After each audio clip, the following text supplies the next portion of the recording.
Xalqaro kechirim tashkiloti Xitoyning Sharqi Turkistonda yashaydigan Uyg'ur va boshqa millatlarga qaratgan misli ko'rilmagan bisim natijasida bolalardan ayrilgan va hozir chet elda turayotgan Uyg'ur ota-onalarning farzandlari bilan jam bo'lishi uchun bir imzo faoliyati qanot yoydirdi. Mustaqil aloqa to'rining 26 aprel xabar qilishicha, Xalqaro kechirim tashkilotining murojaatnomasida Xitoy Uyg'ur ayollarining huquqini qo'g'dishi va osonliq millatlarga qaratgan ziyonkashligiga xotima berish kerak deyildi. Xalqaro kechirim tashkiloti tarafidan yaqindan tayyorlangan dokladda Uyg'urlarning qismatlari tafsili tushuntirilgan. Dokladning bir qismida bunday deyilgan: Necha 10 yildan buyon nurg'un Uyg'urlar Sharqi Turkistonda sistemali holda milliy va diniy kamsitishga uchirdi. Kuzatish va ijtimoiy kontrol tadbirlari 2016-yili kuchayishga boshladi. 2017-yili bu rayondagi Uyg'ur, Qozoq va boshqa musulmon osonliq millatlar uchun ishlar nacharlashishga boshladi.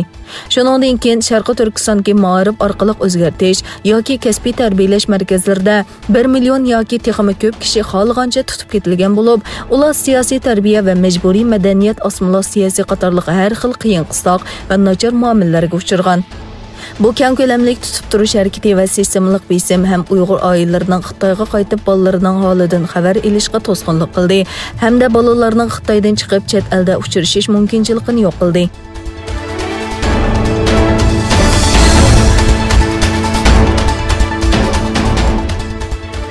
Yaqinqi mezgillarda Xitoy armiyasining Sharqiy dengiz va Janubiy dengizga harakatlari Yaponiyaning noroziligini qo'zg'adi.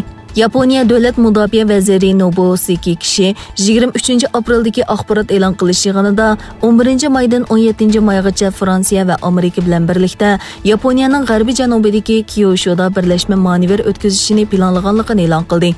Noboseki yana havo armiyasining mانېۋىرga qatnashadiganligini, bu mانېۋىرning 3 davlatning harbiy hamkorligini va Yaponiyaning mudofaa qismining iqtidorini texmo kuchaytirganligini bildirgan. Ma'lum bo'lishicha, bu Yaponiyada o'tkazilgan 3 davlatning quruqliq armiyasi qatnashgan tunji cho'ng ko'lamli harbiy mانېۋىر bo'lib hisoblanadi ekan. Yaponiya Kyoto agentligi mazkur mانېۋىرni Xitoyning dengiz rayonida kunsari kuchayotgan kengaymichilik harakatini iskanjaga ilishini nishon qildi deb qaragan.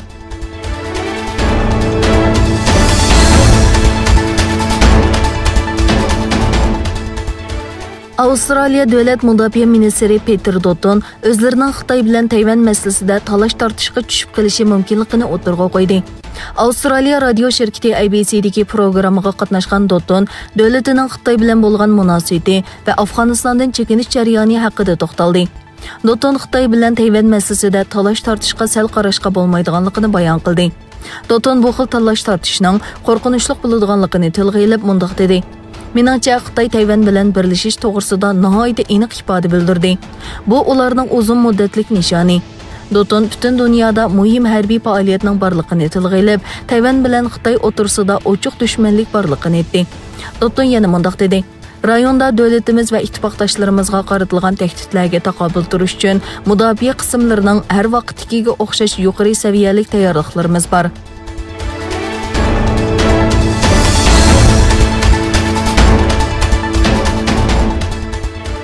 Xitoy Tashqi ishlar ministrligining bayonotchisi Wang Yinbin G'arb Moskvaga qaratgan jazosini kuchaytganlikdan Xitoy hukumatining Rossiyani qo'llashni kuchaytirishni planlaganligini aytdi. Wang Yinbin biz bir taraflama jazo yurgizishga qat'iy qarshi turmiz. Xitoy bilan Rossiya ikki davlat o'rtasidagi keng hamkorlik munosabatini saqlaydi. Xitoy Xalq Jumhuriyati bilan Rossiya davlatining egilik huquqini qo'g'dashda bir-birini qo'llaydi dedi.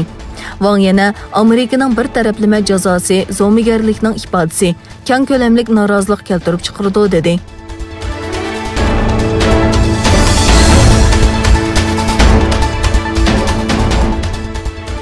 Yaponiya bosh ministri Suga Yoshihide insonlik mansabdoshi Narendra Modi bilan telefonlashib, ikki taraflik munosabat, Hind-Tinch okean rayoni va Xitoy virusi yuqumiga qarshi turishni muzokara qildi. Suga Xitoyning tek taraflik holda Sharqiy dengiz va Janubiy dengizning hozirgi holatini o'zgartirish urinishi bilan Xitoyda 1 fevralda yo'lga qo'yilgan qonunga qarata andishalarini o'tirg'a qo'ydi.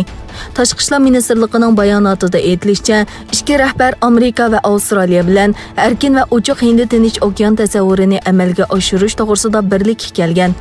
Rəhbərlər Yaponiyanın məbləği və texnikasını qo'llashi bilan Hindistonda qurilgan 500 kilometrlik yuqori sürətlik poyezd liniyasının 4 bosqichidagi ilgirlashlarni tilga oldi va Xitoy virusiga qarshi turishda hamkorlikni ta'kidlagan. İşki baş minister yana tor bexatarligi, karbonsizlashtirish, 5G tor va ta'minlash zanjirining ko'p xillashishi qatorliq masalalarni muzokara qilgan.